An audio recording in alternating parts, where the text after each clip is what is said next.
ಇವತ್ತು ಎರಡು ರಾಜ್ಯಗಳ ಫಲಿತಾಂಶ ಬಂದಿದೆ. ಹರಿಯಾಣದಲ್ಲಿ ಭಾರತೀಯ ಜನತಾ ಪಕ್ಷ ಸಂಪೂರ್ಣ ಬಹುಮತದತ್ತ ವಿಜಯದತ್ತ ದಾಪುಗಾಲನ್ನು ಹಾಕ್ತಾ ಇದೆ. ಇದು ನಮ್ಮ ನರೇಂದ್ರ ಮೋದಿಜಿ ಪ್ರಧಾನಮಂತ್ರಿಗಳ ನಾಯಕತ್ವ ಮತ್ತು ಅಲ್ಲಿಯ ಸಂಘಟನೆಯ ಬಲ ಇವತ್ತು ಹರಿಯಾಣಗೆ ವಿಜಯವನ್ನು ತಂದುಕೊಡ್ತಾ ಇದೆ. ವಿಶೇಷವಾಗಿ ಲೋಕಸಭಾ ಚುನಾವಣೆಯ ನಂತರ ನಡೆಯುವಂಥ ಈ ಚುನಾವಣೆಯಲ್ಲಿ ದಿಲ್ಲಿಗೆ ಹತ್ತಿರ ಇರುವಂಥ ಹರಿಯಾಣ ರಾಜಕಾರಣ ದೃಷ್ಟಿಯಿಂದ ಭಾಳ ಮಹತ್ವದ್ದು. ಇಡೀ ದೇಶದ ಒಂದು ರಾಜಕಾರಣ ಯಾವ ದಿಕ್ಕಿನಲ್ಲಿ ಸಾಗ್ತಾ ಇದೆ, ಯಾವ ಮೂಡ್ನಲ್ಲಿ ಸಾಗ್ತಾ ಇದೆ, ಅದು ದಿಕ್ಕಸೂಚಿ ಇದೆ.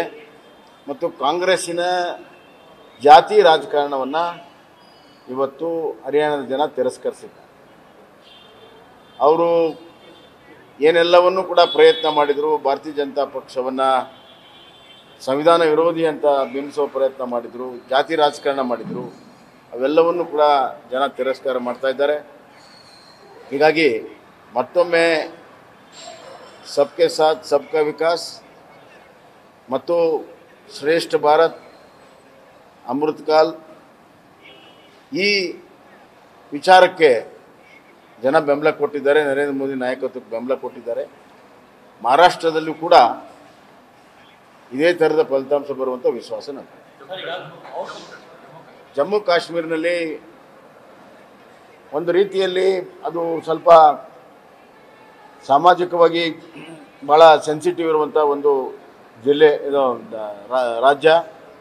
ಕಣಿವೆ ಮತ್ತು ಕಣಿವೆ ಹೊರಗಡೆ ನಮಗೆ ನಿರೀಕ್ಷಿತ ಜಯ ಸಿಕ್ಕಿದೆ. ಕಣಿವೆ ಒಳಗಡೆ ಅಲ್ಲಿ ನ್ಯಾಷನಲ್ ಕಾನ್ಫರೆನ್ಸು ಮತ್ತು ಕಾಂಗ್ರೆಸ್ ಜಯ ಸಿಕ್ಕಿದೆ. ಬಟ್ ಇದು ಅಂತಿಮವಲ್ಲ.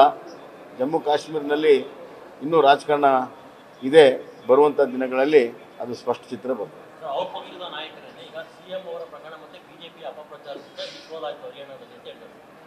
ಈಗ ಅವ್ರಿಗೆ ಸೋತ ಮೇಲೆ ಏನೋ ನೆಪ ಹೇಳಬೇಕು.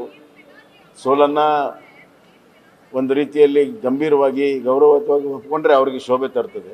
ಕುಂಟು ನೆಪ ಹೇಳಿದರೆ ಇದೇ ಥರ ಕುಂಟ್ಕೊಂಡು ಹೋಗ್ತಾರೆ. ನಮ್ದು ಒಳ ಮೀಸಲಾತಿದಲ್ಲಿ ಭಾಳ ಸ್ಪಷ್ಟ ಇದೆ. ನಾವು ಆಗಲೇ ರೆಕಮೆಂಡ್ ಮಾಡಿದ್ದೀವಿ, ಯಾವುದೇ ಸಮುದಾಯಕ್ಕೆ ಅನ್ಯಾಯ ಆಗದಂತೆ ಮಾಡೋದಕ್ಕೆ ನಾವೀಗಾಗಲೇ ರೆಕಮೆಂಡ್ ಮಾಡಿದ್ದೀವಿ. ಆದರೆ ಕಾಂಗ್ರೆಸ್ ಪಕ್ಷದವರು ಡಬಲ್ ಗೇಮ್ ಆಟ ಆಡ್ತಾ ಇದ್ದಾರೆ.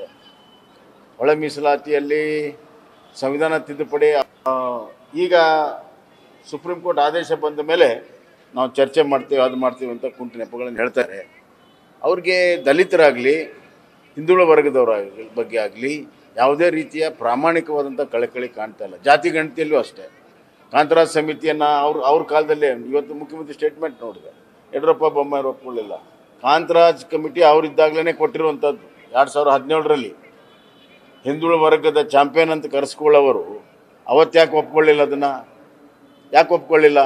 ಈಗ ಜಯಪ್ರಕಾಶ್ ನಾರಾಯಣ್ ಅವರು ಯಾವುದೇ ಅಧ್ಯಯನವನ್ನು ಅಧ್ಯಯನ ಮಾಡಿದ್ರು ಕಾಂತರಾಜ್ ಅವರು, ಅದನ್ನು ಕೂಡ ಒಪ್ಕೊಳ್ಳದೆ ಜಯಪ್ರಕಾಶ್ ನಾರಾಯಣ್ ಅವರು ಅವರ ಅಧ್ಯಯನದ ಫಿಗರ್ಸನ್ನು ತಗೊಂಡು, ಜಯಪ್ರಕಾಶ್ ಹೆಗಡೆ ಅವರು ಮಾಡಿದ ಅಧ್ಯಯನವನ್ನು ತೊಗೊಂಡಿದ್ದಾರೆಲ್ಲೋ ಗೊತ್ತಿಲ್ಲ. DC ಗಳಿಂದ ಸ್ಟ್ಯಾಟಿಸ್ಟಿಕ್ಸ್ ತರಿಸ್ತೀವಿ ಅಂತ ಒಂದು ಮಾತು ಹೇಳ್ತಾರೆ, ಆಮೇಲೆ ತಮ್ಮ ರೆಕಮೆಂಡೇಶನ್ ಹೇಳ್ತಾರಂತೆ. ಕೂತಲ್ಲೇ ರೆಕಮೆಂಡೇಶನ್ ಮಾಡೋದು ಎಷ್ಟರ ಮಟ್ಟಿಗೆ ಹಿಂದುಳಿದ ವರ್ಗದವ್ರು ನ್ಯಾಯ ಸಿಗ್ತದೆ? ನಮ್ಮ ನಿಲುವು ಭಾಳ ಸ್ಪಷ್ಟ. ಹಿಂದುಳಿದ ವರ್ಗಕ್ಕೆ ನ್ಯಾಯ ಸಿಗಬೇಕು, ಹಿಂದುಳಿದ ವರ್ಗಕ್ಕೆ ಅಭಿವೃದ್ಧಿ ಆಗಬೇಕು. ಅದಕ್ಕೆ ಸೋಷಿಯೋ ಎಕನಾಮಿಕ್ ಸರ್ವೆ ಏನಾಗಿದೆ ಅದು ಬಹಿರಂಗ ಆಗಬೇಕು, ಅದು ಎರಡೇ ಮಾತಿಲ್ಲ.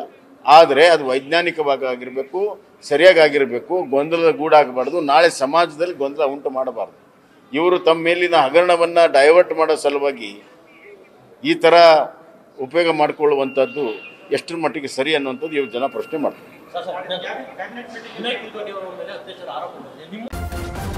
ನ್ಯೂಸ್ ಫಸ್ಟ್ ನಿರ್ಭೀತಿಯಿಂದ ನಿಮ್ಮ ಪರವಾಗಿ.